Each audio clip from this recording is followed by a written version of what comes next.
की उम्र में, 12 वर्ष की उम्र में हमने भक्ति का ज्ञान होगा। और फिर हम संतान पैदा कर कर फिर उसमें ये सुना कि मोह मत बनाओ, और इससे अच्छा पैदा ना करो। फिर तुम मोह बनाने से अच्छा बस पैदा करोगे तो मोह भी जन्म लेगा। फिर वो तो सारे विकार जन्म लेंगे, फिर लेंगे ना जी। लेकिन आज तक किसी संत की स्टेज पे बैठ के ये कहने की हिम्मत नहीं हुई है कि संतान पैदा मत करो भाई, सृष्टि को बार बार विस्तार मत दो। क्योंकि चेले जब तक उनके चेले हैं, जब तक वो उनके समर्थन में वही बात कहूंगे जो उनको अच्छी लगे चेलों को। अगर चेलों के मत के विरुद्ध कोई संत ने बात बोल दी तो वो उसका गुरु नहीं और वो उसका चेला नहीं। गुरु का भी ताम झाम बिगड़ जाएगा, उनकी दुकान बंद हो स्टेज जाएगी, खाली हो जाएंगी, दुकान बंद हो जाएगी। क्योंकि यही विकार गुरु के अंदर भी हैं, यही उनके अंदर भी हैं। क्योंकि सत्य कहूं तो जग मारे, बल्कि संसार उसको पीटने और लग जाएगा कि ये क्या कह रहा है, ये तो दुष्प्रचार कर रहा है, ऐसे तो संसार को खत्म करेगा क्या ये। और संसार को खत्म करना है तो भक्ति है, संसार को खत्म नहीं होने दोगे तो फिर विस्तार खत्म कहाँ हुआ काल का, फिर वो तो बढ़ता ही रहेगा। इसीलिए कबीर जी कह रहे कि साच कहूं तो जग मारे, झूठ कहीं ना जाए।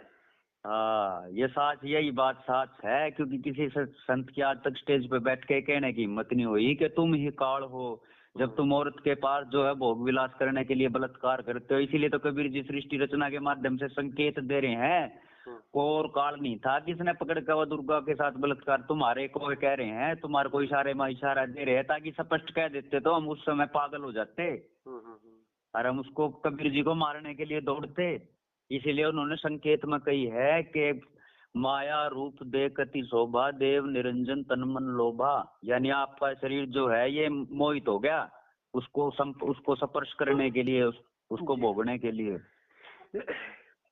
और कामदेव धर्मराय सतावे, धर्मराय कौन, ये जीव ही धर्मराय है। कहते इसने कामदेव सतावे और माया को तुरंत दरखावे, आपके अंदर बस जाती है और जाके आपकी खोपड़ी में आप उसको खागे, यानी अपने अंदर बसा निकल गया आप उसको, कामनी को। फिर कहते पेट से देवी करे पुकारा, हे साहेब मेरा करो उबारा। फिर आप ही साहेब रूप में उसको फिर एक और देव उत्पन्न कर देते हो, यानी माया उत्पन्न कर देते हो, फिर एक आकार को जन्म दे देते हो। धर्म राय करे भोग विलासा, माया को रही तब आशा। कहते हैं फिर आप उसके साथ भोग विलास करते हो, फिर उसको आशा, यानी उसको फिर गर्भ हो जाता है, माया को फिर गर्भ धारण करती है माया। फिर कहते हैं 3 पुत्र अष्टंगी जाए, फिर एक नई देह पैदा होगा, उसमें फिर 3 गुण पैदा होते हैं, नए 3 गुण फिर प्रकट होते हैं, रजोगुण सतोगुण तमोगुण। तो ये सृष्टि रचना के माध्यम से जीव को चेता रहे हैं कि ये सृष्टि का मूल कारण तू ही है और कोई सृष्टि नहीं रच रहा, तू ये बार बार विस्तार को प्राप्त करता जा रहा है, तू विस्तार को टूटने नहीं देता, इस बेल को, इस बेल को काटना है। ये तो बड़ा मुश्किल है। तो अब कोई ये सोचता हो कि मैं विकारी होकर भी मोक्ष पा जाऊंगा, तो ये बिल्कुल ही सृष्टि को विस्तार दे होगा, फिर सृष्टि में होगा। इसीलिए वो संकेत भी कह रहे हैं कबीर को, जो इस बेल का लागे नहीं वो अदली अदल कबीर, वो कबीर रूप में सथित हो जाएगा जाकर, जो इस बेल को विस्तार नहीं दे होगा, जो इस बेल का ना लागेगा, माया की बेल के जो संपर्क में नहीं आओगा। यदि इस बेल के लागेगा तो चल ले जाएगी बेल फिर। वो भक्ति का थोड़ा बहुत लाभ उसको सुख सुविधा परमात्मा ये कहते हैं कि भक्ति ये इसीलिए नहीं चल ले जाएगी क्योंकि पाप और पुण्य दोनों ही तो जाल हैं।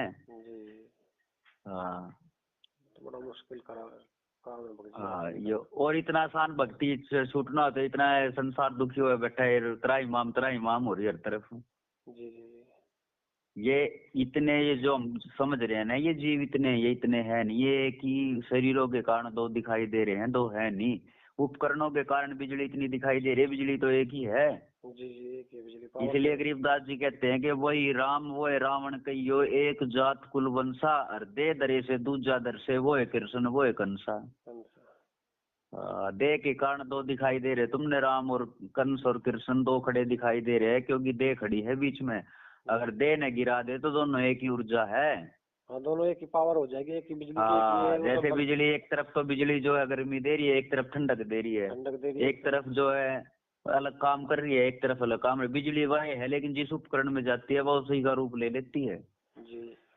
ऐसे जिस देह में जिस टाइप की खोपड़ी के अंदर ये प्रवेश करती है चेतन ताकत, या कसाई वाले दिमाग के अंदर बढ़ती है तो बकरे काटने लग जाती है, साधु वाले खोपड़ी के अंदर प्रवेश करती है तो रक्षा करने लग जाती है।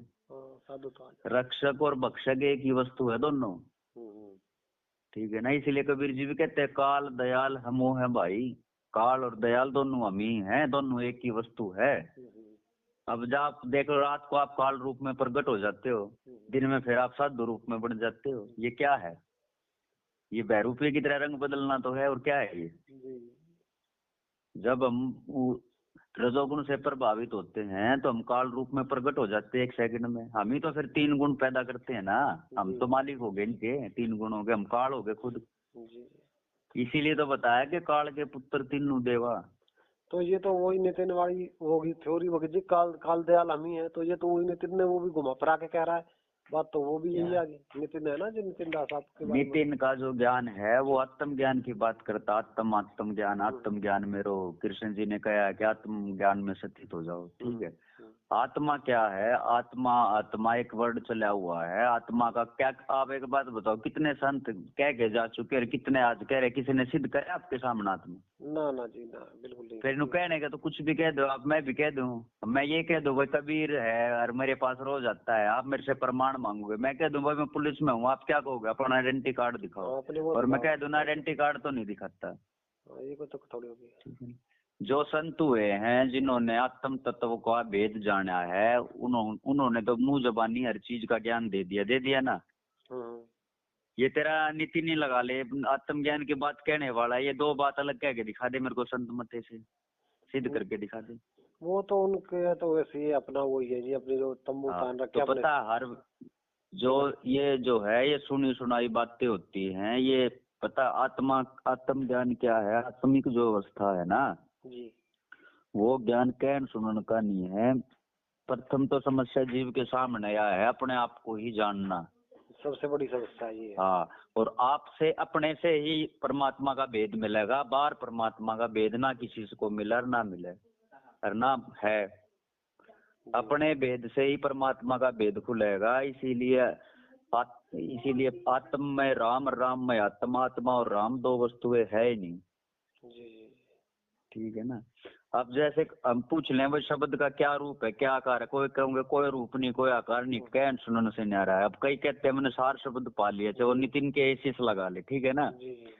आप उनसे कहो क्या अंदर आवाज है, तो तू 4 शब्द रूपी परमात्मा से तूने बात भी करी है कभी? कहते ना, वो को बोलन सुनन का कहना का नहीं है तो फिर गरीबदास जी कैसे बात करे? कबीर जी कह रहे हैं हम हैं शब्द, शब्द अम्मा ही, और वो सारे संसार से बात करने लग रहे। और भाई जिसने सृष्टि का विस्तार प्राप्त हो रही है, जिसने ये ऊर्जा ऊपर से नीचे तक है, ये विस्तार सारा ताकत जड़ और चेतन का मिश्रण से ही सारी सृष्टि चली हुई है, ठीक है ना जी। हाँ, अब आप मान लो विज्ञान है, आप विज्ञान ने कितनी खोज कर दी है अध्यात्म की। विज्ञान भी एक अध्यात्म की तरफ ही चल रहा है, ये हमने लग रहा है विरोधी है वो अध्यात्म का। अध्यात्म की पड़ताल ही विज्ञान करता है। अध्यात्म तो साथ साथ ही चलते हैं लगभग। हाँ, क्योंकि अध्यात्म ही विज्ञान ही अध्यात्म है। जी। विज्ञान भी अध्यात्म की ही पुष्टि करता है, ठीक है ना। जैसे इस चीज को पहले संत क्या करते, भाई सुरत जो है ऊपर से खोपड़ी से होती हुई यहाँ 10वें द्वार से ही नीचे उतरती है, लेकिन विज्ञान ने इसको बिल्कुल सिद्ध करके दिखा दिया सारा। विज्ञान ने जो है इंजेक्शन के द्वारा सारे शरीर की चेतना को नष्ट करके खाली बुद्धि जीवित रहती है आदमी की, जब उसको सुन करते है ना। बॉडी काम नहीं करती, बॉडी बंद हो जाती है। तो ये सुरत सारी कहाँ चढ़ा दी उसने, सारी चेतना को कहाँ नष्ट खत्म समेट दिया, ऊपर समेट दिया, सारी ऊपर रोक दिया, समेट दिया कि नहीं समेट दिया।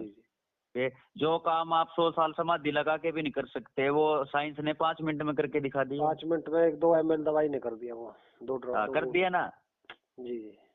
तो ये विज्ञान जो होता है, ये विज्ञान का इसीलिए शास्त्रों में भी अथ विज्ञान शत्रुत नाम से भी वाणी लिखी गई है। विज्ञान, हम ये सोचते हैं कि विज्ञान जो है अध्यात्म का शत्रु है, जबकि विज्ञान ही अध्यात्म को सिद्ध करके दिखा होगा। एक समय ऐसा होगा कि विज्ञान ही सिद्ध करेगा अध्यात्म को, तभी लोग ज्यादा मान पाएंगे अध्यात्म को, विज्ञान से। इसीलिए विज्ञान जो है, आज विज्ञान के कारण तो इतने लोग अध्यात्म को जानने लगे हैं ना। कौन जाना था अध्यात्म को? बता दो, कौन आत्मा को जाना था, कौन कबीर को जाना था? ना कोई नहीं जाना, ज्यादा इतने गौर ही नहीं करते थे। तो अध्यात्म को विस्तार दिया तो किसने दिया? विज्ञान ने दिया। जी। मेडिटेशन कर रहे लोग, कुछ कर रहे हैं, लेकिन हम जो है विज्ञान को अध्यात्म का शत्रु मान कर हम जो है एक दूसरे के विरोध में खड़ा कर दिया हमने। हाँ, उसको उसके जबकि विज्ञान के बिना ना अध्यात्म को जाना जा सकता है, ना इसकी पुष्टि हो सकती है। जी, ठीक है ना। चलो ये न्यू नहीं है का, हम जो है बात कर रहे हैं अध्यात्म की, हमारे से कई करोड़ गुना रिसर्च दिन रात साइंटिस्ट करने लग रहे हैं इस चीज की। हमसे ज्यादा बुद्धिमान जीव है वो। और वो दिन रात इसी खोज में लगे हुए हैं कि शरीर के अंदर ऐसी कौन सी ऊर्जा है जो शरीरों को चला रही है, ये कहाँ से विस्तार हो रहा है, ये सारा वो दिन रात इसी खोज में लगे हुए हैं। हाँ, ये कहाँ से ये एनर्जी आ रही है। हाँ, क्योंकि पता तो उनको भी है शरीर के अंदर कोई ना कोई तो ताकत है जो इसको चालमान कर रही है, ठीक है ना।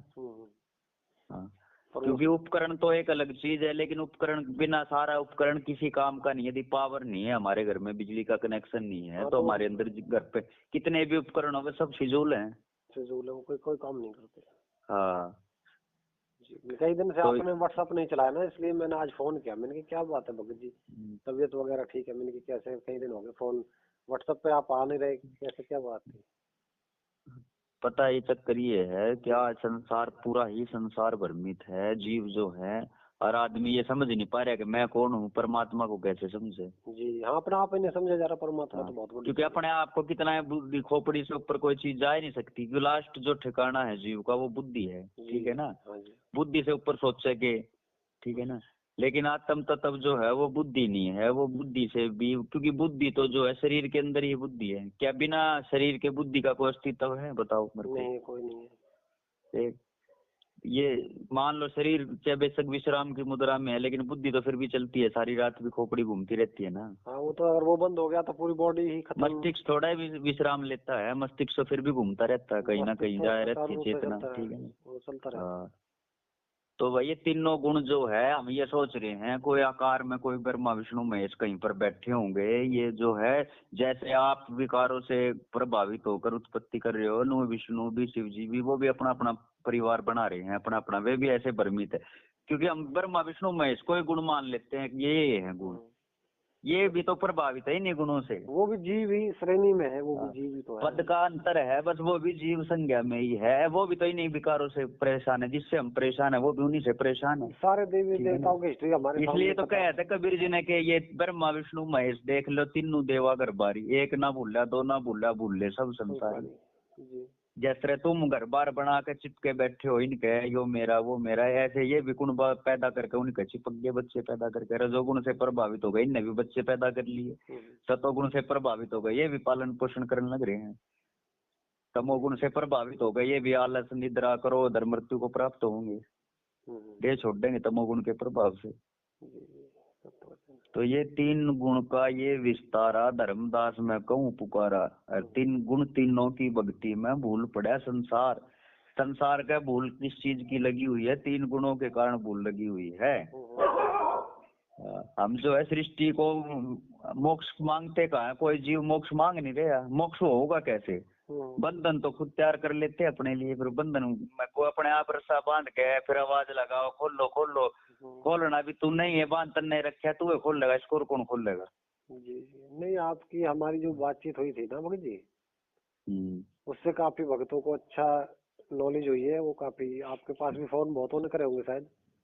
लेकिन एक तरीका है, जैसे हमने चलो उत्पन्न कर दिया है, वो खेड़ा पंगा खिंडा तो लिया, लेकिन इससे बचने का तरीका भी संतों ने बताया। इसीलिए संतों ने बताया कि सबसे पहले तो कबीर जी का शब्द भी आता, उसके अंदर पहले ही कली में सबसे पहली बात बताई है भक्ति के लिए कि काम क्रोध मद लोभ बिसारो, बिसारो मैंने भूल लो। बोलो। सबसे पहले तो इनको भूल जाओ, काम क्रोध लोभ अहंकार, इनको सबसे पहले इनको भूल जाओ। ये नष्ट नहीं हो सकते, ये खत्म नहीं होंगे, लेकिन हमने इनको भूल जाना है। जैसे कोई हमारे घर में बारूद रखा है, बारूद नष्ट तो नहीं हो सकता, लेकिन मैं उसको भूल जाऊं बारूद को, फिर वो मेरे लिए है या नहीं है बराबर हो गया घर में। बराबर है उसे। जी हाँ, तो इनको सबसे पहले इनको भूलना पड़ेगा। लेकिन अब ये सोचा हम कुनबा भी साथ लेके चल पड़ा भक्त बने रहोगे तो बिल्कुल नहीं होगा, विकारों को लेकर भक्ति नहीं हो सकती कभी भी। जी जी, नहीं मैं एक बात कहना चाहता भगत जी। हेलो। हाँ बोलो। मैंने कि आपकी जो हमारी चर्चा हुई थी, इससे बहुत भगत भाइयों पर असर हुआ है। अच्छा, आपके पास फोन भी काफी आए होंगे, नहीं आए? हाँ, पता नहीं, आते हैं एक दो फोन। चलो, जो एक दो आ रहे तो वो भी ठीक है। कुछ जिनको जिनको थोड़ा ज्ञान होता वो तो आपसे फिर दास से भी नंबर लेते हैं, इनकी भाई कर लो, आप उनसे ज्ञान चर्चा कर लो। अच्छा देखो, किसी को कोई समाधान कोई मार्ग मिले तो अच्छी बात है भगत जी, इसमें कोई बुरी बात नहीं है। तो आप भी थोड़ा समय ये दे जो दिया है, करो, समय दे दिया करो। अगर ये कोई कोई भगत भाई फोन करे ना आपके पास, तो उनको थोड़ा समय दे दे करो। समय का तो अभाव नहीं है आपके पास।